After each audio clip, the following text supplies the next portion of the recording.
ॐ नमो भगवते वासुदेवाय। अथ षष्ठोऽध्यायः। सूत उवाच एतन्निशम्य मुनिना विहितं परीक्षिद् व्यासात्मजेन निखिलात्मदृशा समेन तत्पादमूलमुपसृत्य न तेन मूर्ध्ना बद्धाञ्जलिस्तमिदमाह स विष्णुरातः। राजोवाच सिद्धोऽस्म्यनुगृहीतोऽस्मि भवता करुणात्मना श्रावितो यच्च मे साक्षादनादिनिधनो हरिः। नात्यद्भुतमहं मन्ये महतामच्युतात्मनाम् अज्ञेषु तापतप्तेषु भूतेषु यदनुग्रहः। पुराणसंहितामेतामस्रौष्म भवतो वयं यस्यां खलुत्तमश्लोको भगवाननुवर्ण्यते। भगवांस्तक्षकादिभ्यो मृत्युभ्यो न बिभेम्यहं प्रविष्टो ब्रह्मनिर्वाणमभयं दर्शितं त्वया। अनुजानीहि मां ब्रह्मन् वाचं यच्छाम्यधोक्षजे मुक्तकामाशयं चेतः प्रवेश्य विसृजाम्यसून्। अज्ञानं च निरस्तं मे ज्ञानविज्ञाननिष्ठया भवता दर्शितं क्षेमं परं भगवतः पदम्।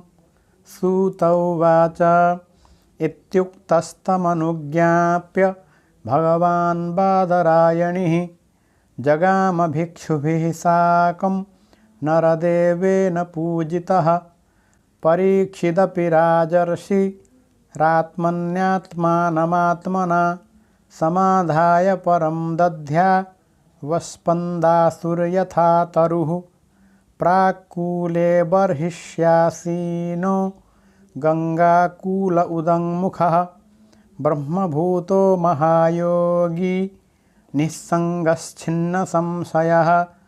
तक्षकः प्रहितो विप्राः क्रुद्धेन द्विजसूनुना हन्तुकामो नृपं गच्छन् ददर्शपथि कश्यपं। तं तर्पयित्वा द्रविणैर्निवर्त्य विषहारिणं द्विजरूपप्रतिच्छन्नः कामरूपोदसन्नृपं। ब्रह्मभूतस्य राजर्षेर्देहो हि गरलाग्निना बभूव भस्मसात् सद्यः पश्यतां सर्वदेहिनां।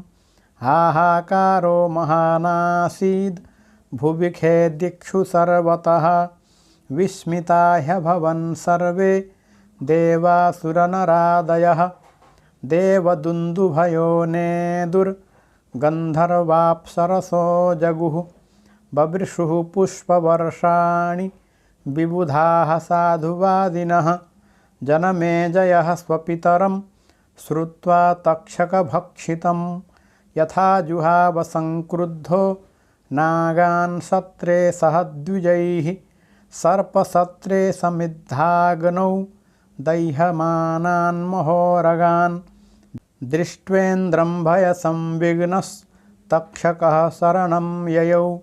अपश्यंस्तक्षकं तत्र राजा पारीक्षितो द्विजान् उवाच तक्षकः कस्मान् न दह्येतोरगाधमः।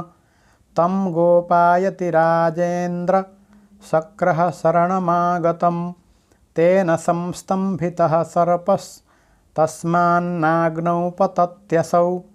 पारीक्षित इति श्रुत्वा प्राहर्त्विज उदारधीः सहेन्द्रस्तक्षको विप्रा नाग्नौ किमिति पात्यते। तच्छ्रुत्वा जुहुवुर्विप्राः सहेन्द्रं तक्षकं मखे। तक्षकासुपतस्वेह सहेन्द्रेण मरुत्वता इति ब्रह्मोदिताक्षेपैः स्थानादिन्द्रः प्रचालितः। बभूव सम्भ्रान्तमतिः सविमानः स तक्षकः तं पतन्तं विमानेन सह तक्षकमम्बरात् विलोक्याङ्गिरसः प्राह राजानं तं बृहस्पतिः नैष त्वया मनुष्येन्द्र वधमर्हति सर्पराट् अनेन पीतममृतमथवा अजरामरः जीवितं मरणं जन्तोर्गतिः स्वेनैव कर्मणा राजंस्ततोऽन्यो नान्यस्य प्रदाता सुखदुःखयोः सर्पचौराग्निविद्युद्भ्यः क्षुत्रिव्याध्यादिभिर्नृप पञ्चत्वमृच्छते जन्तुर्भुङ्क्त आरब्धकर्म तत् तस्मात् सत्रमिदं राजन् संस्थीयेताभिचारिकम्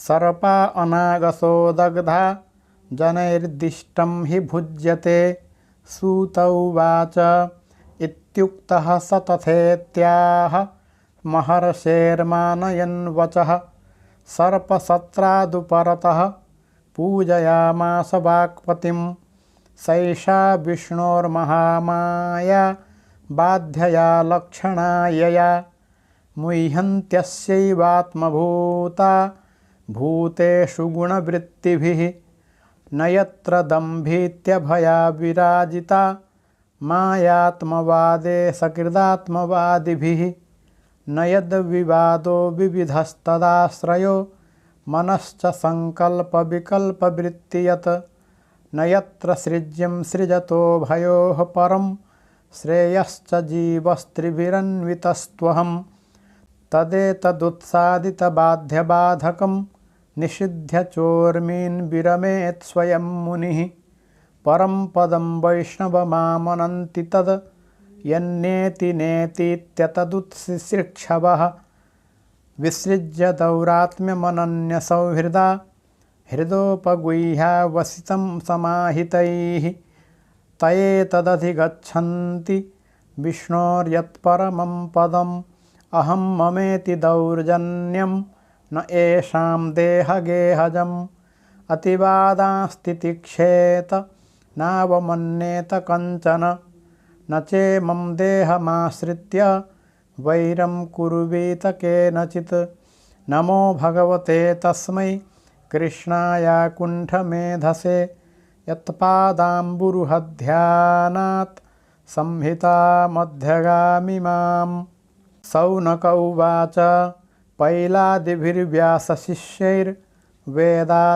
पैलादिभिर्व्यासशिष्यैर्वेदाचार्यैर्महात्मभिः वेदाश्च कतिधा व्यस्ता एतत् सौम्याभिधेहिनः सूत उवाच समाहितात्मनो ब्रह्मन् ब्रह्मणः परमेष्ठिनः हृद्याकाशादभून्नादो वृत्तिरोधाद्विभाव्यते यदुपासनया ब्रह्मन् योगिनो मलमात्मनः द्रव्यक्रियाकारकाख्यं धूत्वा यान्त्यपुनर्भवं ततो भूतृवृदोङ्कारो यो व्यक्तप्रभवः स्वराट् यत्तल्लिङ्गं भगवतो ब्रह्मणः परमात्मनः शृणोति यैमं स्फोटं सुप्तश्रोत्रे च शून्यदृक् येन वाग्व्यज्यते यस्य व्यक्तिराकाश आत्मनः स्वधाम्नो ब्रह्मणः साक्षाद् वाचकः परमात्मनः ससर्वमन्त्रोपनिषद् वेदबीजं सनातनं तस्य ह्यासंस्त्रयो वर्णा अकाराद्या भृगूद्वः धार्यन्ते यैस्त्रयो भावा गुणनामार्थवृत्तयः ततोऽक्षरसमाम्नाय मसृजद्भगवानजः अन्तःस्थोष्मस्वरस्पर्श ह्रस्वदीर्घादिलक्षणं तेनासौ चतुरो वेदांश्चतुर्भिर्वदनैर्विभुः सव्याहृतिकान् सोङ्कारांश्चातुर्होत्रविवक्षया पुत्रानध्यापयत्तांस्तु ब्रह्मर्षीन् ब्रह्मकोविदान् ते तु धर्मोपदेष्टारः स्वपुत्रेभ्यः समादिशन् ते परम्परया प्राप्तास्तत्तच्छिष्यैर्धृतव्रतैः चतुर्युगेष्वथ व्यस्ता द्वापरादौ महर्षिभिः क्षीणायुषः क्षीणसत्त्वान् दुर्मेधान् वीक्ष्य कालतः वेदान् ब्रह्मर्षयो व्यस्यन् हृदि स्थाच्युतचोदिताः अस्मिन्नप्यन्तरे ब्रह्मन् भगवान् लोकभावनः ब्रह्मेशाद्यैर्लोकपालैर्याचितो धर्मगुप्तये पराशरात् सत्यवत्या मंसां सकलया विभुः अवतीर्णो महाभाग वेदं चक्रे चतुर्विधं ऋगथर्वयजुः साम्नां राशीनुद्धृत्य वर्गसः चतस्रः संहिताश्चक्रे मन्त्रैर्मणिगणा इव तासां स चतुरः शिष्या नुपाहूय महामतिः एकैकां संहितां ब्रह्मन् नेकैकस्मै ददौ विभुः पैलायसंहितामाद्यां बह्व्रिचाख्यामुवाचः वैशम्पायनसंज्ञाय निगदाख्यं यजुर्गणं साम्नां जैमिनये प्राह तथा छन्दोगसंहिताम् अथर्वाङ्गिरसीं नाम स्वशिष्याय सुमन्तवे पैलः स्वसंहितामूचे इन्द्रप्रमितये मुनिः बाष्कलाय च सोऽप्याह शिष्येभ्यः संहितां स्वकाम् चतुर्धाव्यस्य बोध्याय याज्ञवल्क्याय भार्गव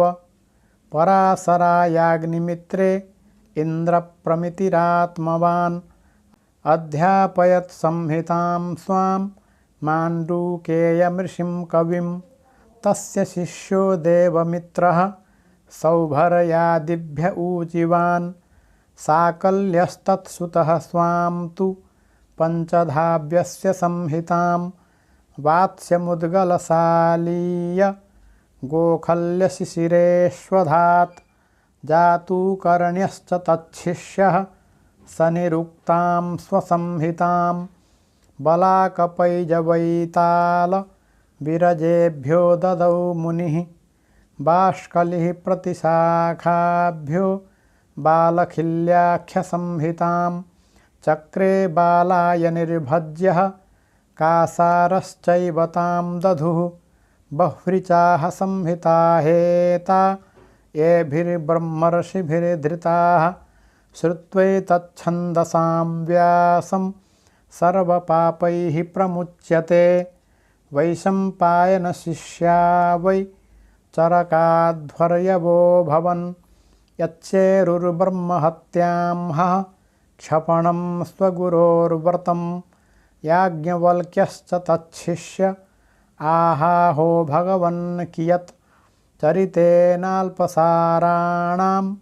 चरिष्येऽहं सुदुश्चरम् इत्युक्तो गुरुरप्याह कुपितो याह्यलं त्वया विप्रावमन्त्राशिष्येण मदधीतं त्यजास्विति देवरातसुतः सोऽपिच छर्दित्वा यजुषां गणं ततो गतोऽथ मुनयो ददृशुस्तान् यजुर्गणान् यजुंषितित्तिरा भूत्वा तल्लोलुपतया ददुः तैत्तिरीया इति यजुः शाखा आसन् सुपेशलाः याज्ञवल्क्यस्ततो ब्रह्मन् छन्दांस्यधिगवेशयन् गुरोरविद्यमानानि सुपतस्थेर्कमीश्वरं याज्ञवल्क्य उवाच ॐ नमो भगवते आदित्यायाखिलजगतामात्मस्वरूपेण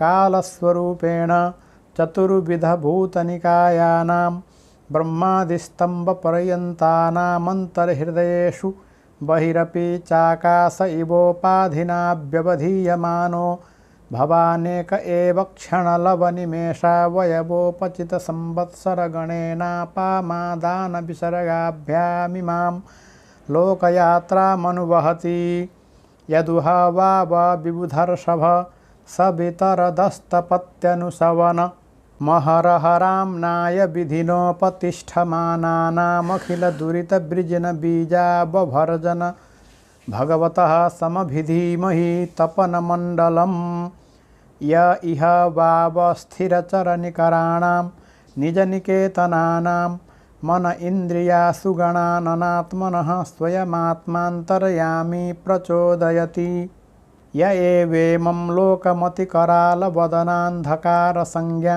जगरग्रहगिलितं मृतकमिव विचेतनमवलोक्यानुकम्पया परमकारुणिक ईक्षयैवोत्थाप्य हर हरनुसवनं श्रेयसी स्वधर्माख्यात्मावस्थाने प्रवर्तयत्यवनिपतिरिवा साधूनां भयमुदीरयन्नटति परित आशापालैस्तत्र तत्र कमलकोशाञ्जलिभिरुपहृतार्हणः अथः भगवंस्तव चरणनलिनयुगलं त्रिभुवनगुरुभिर्वन्दितमहमयातयामयजुः काम उपसरामीति सूत उवाच एवं स्तुतः स भगवान् वाजिरूपधरो हरिः यजुंशयातयामानि मुनयेदात्प्रसादितः यजुर्भिरकरोच्छाख दशपञ्चशतैर्विभुः जगृहुर्वाजसन्न्यस्ताः